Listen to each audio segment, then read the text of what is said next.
Townsend. Senator, it's wonderful to see you again. Thanks very much for joining us. I appreciate the opportunity this morning. How do you keep the Obamacare taxes in place and call it a repeal? Well, to begin with, we're trying to do a transition period. And we know that if we don't keep some revenues in place, then we're not able to assist individuals that are going to have very, very high premiums because they are still subject to the Obamacare requirements. And if we simply eliminate everything, we dump that back on the American public, and in many cases on those individuals with low incomes and have no place else to go to get their health insurance. So we're trying to make the best of a very delicate situation, and that will take some revenue to do it. So what happened last week with your colleagues, John McCain, Murkowski, and Collins voting no?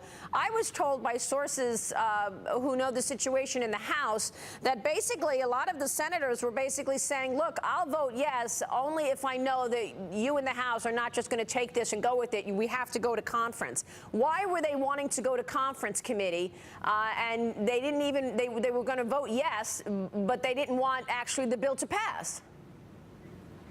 Because although this was a good step, it wasn't the entire step necessary.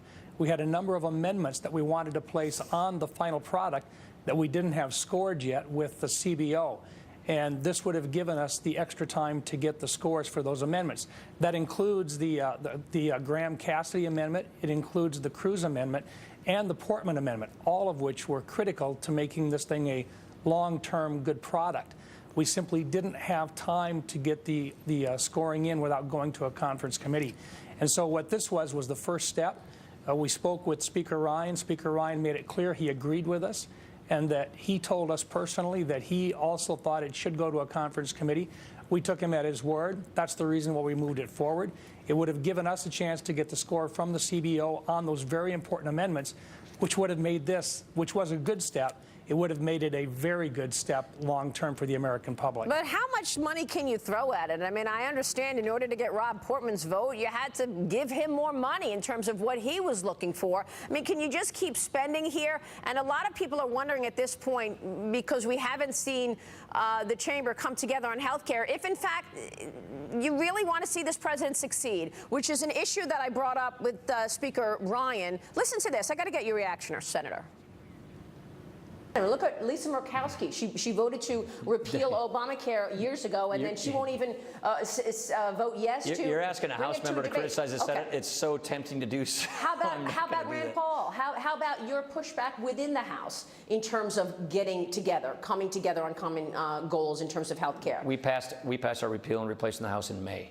That bill is done, out of the House, full-scale bill. The one we said we would pass, we passed it in May.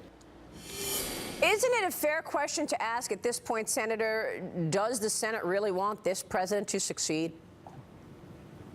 We absolutely do, and we also want to do health care reform correctly. We do agree that it has to be repealed and replaced. We have to look out for the way that it impacts the American public.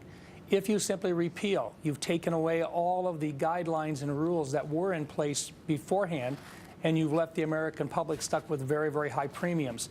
The transition plan that we were working on would have allowed individuals to transition from high-cost insurance coverages during a period of time to one of competition, once again, with the Cruz Amendment.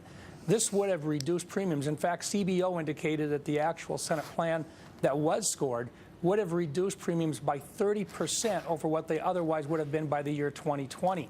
We were moving in the right direction, and we were also taking the first steps in making Medicaid, which takes care of the very young and the very old, sustainable for the next generation.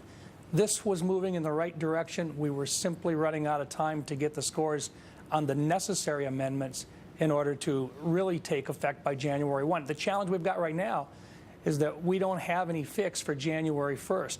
And since Obamacare is still the law of the land right now, those individuals who are subject to it, which is small group and individuals, will see significant rate increases. We were trying to avoid that.